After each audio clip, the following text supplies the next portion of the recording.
Hi guys, today we'll talk about how can you disable this sign or know how you can do that on your iPhone. So you just follow this ways, then it's going to work with you.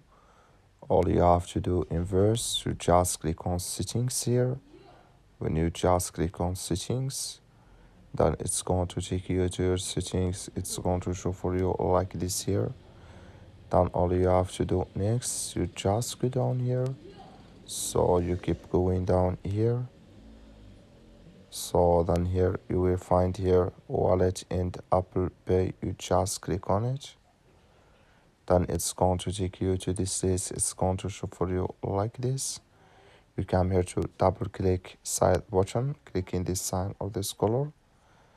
Like you see color, it's gone. That's mean double click side button disable with us now. That's all you have to do. That's all I wish you. I give it. Thank you for watching. Don't forget to support us by liking, subscribe.